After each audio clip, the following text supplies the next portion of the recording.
News forward بات جو ہے کوئی ایک ایسی چیز نہ ہو جو صبح اٹھنے کے بعد اس کو آمادہ کرے کسی کام کے لیے. تو ایسے انسان کی جو زندگی ہوتی ہے وہ زندگی بالکل جانوروں کی سی زندگی ہوتی ہے. وہ آتا ہے، بڑا ہوتا ہے، کھاتا ہے، پیتا ہے، شادی کرتا ہے، اولاد پیدا کرتا ہے، ایک گھر میں آرام کرتا ہے، ٹی وی دیکھتا ہے، انٹرنیٹ دیکھتا ہے، یوٹیوب دیکھتا ہے، منورنجن کرتا ہے اور چلا جاتا ہے. لیکن ہمارے دین کی جو سب سے خاص بات ہے، دین کی جو سب سے اہم بات ہے، وہ یہ ہے کہ ہمارا دین ہم کو ایک بامقصد زندگی گزارنے کی دعوت دیتا ہے. اور ایک بامقصد زندگی گزارنے کے لیے ہم کو جس ایک چیز کی ضرورت پڑتی ہے وہ ہمارے سوچ کی ہے.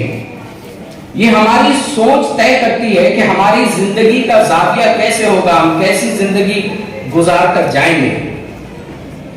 یہ ہماری سوچ ہم کو بتاتی ہے کہ ہم زندگی میں کوئی قابل قدر کام کر پائیں گے یا نہیں کر پائیں گے.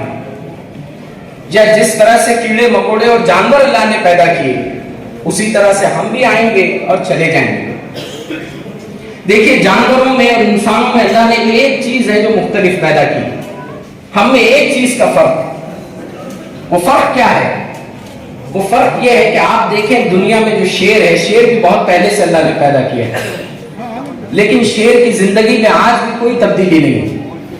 شیر جنگل ہی میں جیتا ہے، وہی کھاتا ہے، ویسے ہی سوتا ہے اور ویسے ہی مر جاتا ہے، ایک نئی نسل پیدا کرتا ہے اور پھر وہ بھی ویسے ہی زندگی گزارتی ہے. لیکن انسان کو جو اللہ نے اشرف المخلوقات کہا، انسان کو جو اللہ نے تخلیق کی صلاحیت دی، انسان نے ایک خاص چیز اس دنیا میں کی ہے.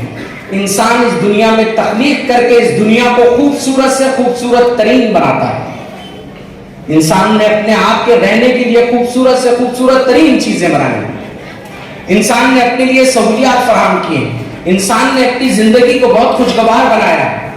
اور یہ تمام ممکن ہے جب ہمارے پاس زندگی کا جو ہے، زندگی کی وہ بڑی سوچ ہو، ہمارے سامنے جو ہے وہ زندگی کا جو ہے وہ بڑا زاویہ ہو. کوئی اگر ہم سے پوچھے کہ پیارے نبی صلی اللہ علیہ وسلم نے کیا چیز پیدا کی، کیا چیز دی ہے اللہ کے رسول صلی اللہ علیہ وسلم، سورہ فتح کا ہم مطالعہ کریں تو اللہ کے رسول صلی اللہ علیہ وسلم سے کہا گیا، اللہ نے فرمایا اے نبی صلی اللہ علیہ وسلم انا فتحنا لک فتحا مبینا، اے نبی ہم نے آپ کو فتح مبین نصیب کی. تشریحات میں اس کے یہ آتا ہے فتح مبین کیا ہے. تو فتح مبین دراصل میں ایک یہ بھی ہے کہ اللہ کے رسول صلی اللہ علیہ وسلم نے ایسے افراد تیار کیے جن کی سوچ بہت بڑی تھی، جن کا زندگی کا ویژن بہت بڑا تھا، جن کے سامنے زندگی کا ایک وسیع تصور تھا، جو زندگی میں زندگی کے لیے ایک اعلیٰ مقصد لے کر آئے. ان کے سامنے یہ سوچ تھی کہ زندگی جو ہم گزارتے ہیں، یہ زندگی کو ہم جو ہے بہتر بنا سکتے ہیں، یہ زندگی کو خوشگوار بنایا جا سکتا ہے، اسی ایک زندگی سے بڑے مقاصد حاصل کیے جا سکتے ہیں، اسی ایک زندگی کو شاندار بنایا جا سکتا ہے، اسی ایک زندگی کو جو ہے قابل تقلید بنایا جا سکتا ہے، اسی ایک زندگی کے ذریعے بڑے بڑے کام کیے جا سکتے ہیں. اسی لیے آپ دیکھیں کچھ لوگ ایسے ہوتے ہیں دنیا میں، انگریزی کا ایک لفظ ہے جس کو کہا جاتا ہے پور، اور دوسرا لفظ ہے جس کو کہا جاتا ہے پور مینٹیلٹی. یعنی ایک آدمی غریب ہوتا ہے اور دوسرا آدمی جو ہے وہ ذہنی غریب ہوتا ہے. ایک جملہ کہا جاتا ہے کہ کچھ لوگ اتنے غریب ہوتے ہیں دنیا میں، اتنے غریب ہوتے ہیں کہ ان کے پاس پیسے کے علاوہ کوئی چیز نہیں ہوتی. پیسے کے علاوہ نہ کوئی عادات ہے، نہ کوئی اعتبار ہے، نہ کوئی ٹیسٹ ہے، نہ کوئی سلیقہ ہے، بس پیسہ ہے. اتنے غریب ہیں. آپ دیکھیں جو زندگی ہم کو جو زاویہ دیتی ہے، زندگی جس سوچ کی طرف ہم کو لے کر جاتی ہے، وہ یہ ہے کہ ایک مومن کی جو زندگی ہے وہ بڑی زندگی ہے، بامقصد زندگی ہے. اسی لیے آپ دیکھیں کہ کچھ لوگ ایسے ہوتے ہیں کہ جن کی زندگیاں جب گزرتی ہیں تو صرف ان کی زندگی کو پڑھنے کے لیے کئی برسوں تک لوگ مطالعہ کرتے ہیں. صرف ایک زندگی کے مطالعے کے لیے لوگ صدیوں پڑھ رہے ہیں. امام غزالی کی زندگی آپ نکالیں، لوگ صدیوں سے مطالعہ کر رہے ہیں کہ امام غزالی نے کیا کام کیا، لوگ صدیوں سے مطالعہ کر رہے ہیں علامہ اقبال کیا کام کر کے گئے، لوگ صدیوں سے مطالعہ کر رہے ہیں بڑی بڑی شخصیات جو آئی ہیں انہوں نے کیا کنٹریبیوشن کیا، کیا دیا ہے سماج کو۔ ہم کو بھی ضرورت اس بات کی ہے، رومی کا وہ شعر یاد آتا ہے، امام رومی فرماتے ہیں کہ جب اللہ تعالیٰ نے جو ہے تم کو اڑنے کے لیے پر دیے ہیں تو چونٹیوں کی طرح رینگتے کیوں زمین پر۔ امت مسلمہ کو جو اپنے کردار کی شناخت اور واقفیت کی ضرورت ہے وہ یہ ہے کہ اللہ نے اس کو غیر معمولی صلاحیتوں سے نوازا، اللہ نے اس کو ایمان کی بصیرت سے نوازا، اللہ نے اس کو وہ پر دیے ہیں کہ دنیا میں انقلاب برپا کرنے کے لیے پیدا کی گئی، لیکن ہمارا حال یہ ہے کہ چھوٹی چھوٹی سوچ کے ساتھ، چھوٹے چھوٹے آئیڈیاز کے ساتھ، چھوٹے ذہن کے ساتھ ہم اپنی زندگی گزار دیتے ہیں۔ ہماری زندگی میں کرنے کے لیے کوئی بڑا کام ہی نہیں۔ ہمارے ساتھ یہاں مائیں بہنیں بھی ہیں، میں ایک مثال آپ کو دیتا چلوں کہ زندگی میں بڑی زندگی دراصل میں کیا ہوتی ہے۔ مدر ٹیریسا کا نام آپ تمام نے سنا ہوگا، وہ خاتون ایسی ہے جس نے دنیا میں بہت بڑے بڑے کام کیے۔ ان کا خاص کام یہ تھا کہ اپنی زندگی انہوں نے لیپریسی کے پیشنٹس کے لیے وقف کر دی، لیپریسی کے پیشنٹس کو انہوں نے دے دی۔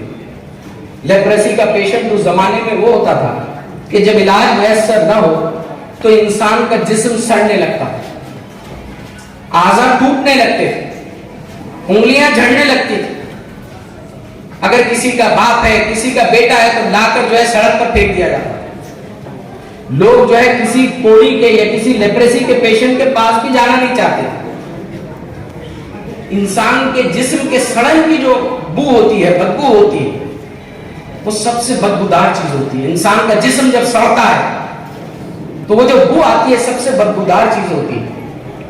یہ خاتون وہ خاتون ہے جس نے ان لوگوں کو، ان لیپریسی کے پیشنٹ اور سڑے ہوئے جسموں سے جو ہے سڑک کے کنارے ڈال دیے گئے، ان کو اس خاتون نے اپنے گود میں اٹھایا، اسے حقیقی طور پر گود میں اٹھایا، اس نے ان کے جسموں کو صاف کیا، ان کا علاج کیا اور ان کے لیے اپنی زندگی وقف کر دی۔ اسی کی زندگی کا جو ہے ایک واقعہ ہے، اسی کی زندگی سے ایک واقعہ ملتا ہے۔ واقعہ کیا ہے؟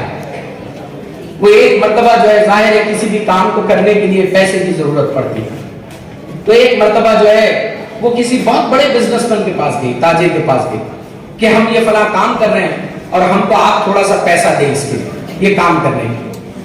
مدر ٹیریسا نے بتایا کہ میں کیا کام کر رہے ہیں، کس طرح سے ہم لوگوں کا علاج کر رہے ہیں اور آپ یہ خیر کے کام میں پیسہ دیں۔ ظاہر ہے کہ وہ جو آدمی تھا، وہ جو بزنس مین تھا، بڑا متکبر آدمی۔ جب مدر ٹیریسا نے جو ہے اس کے سامنے اپنا ہاتھ بڑھایا کہ آپ ہمیں کچھ دیجیے، وہ آدمی نے جو ہے مدر ٹیریسا کے ہاتھ پر تھوک دیا اسے۔ اب دیکھیے یہ شخصیت کتنی بڑی تھی۔ جیسے اس نے مدر ٹیریسا کے ہاتھ پر تھوکا، اس خاتون نے اپنا ہاتھ بند کیا اور اس کو نیچے کر کے دوسرا ہاتھ اٹھایا اور کہا کیا اس کے علاوہ آپ کے پاس دینے کے لیے کچھ ہے؟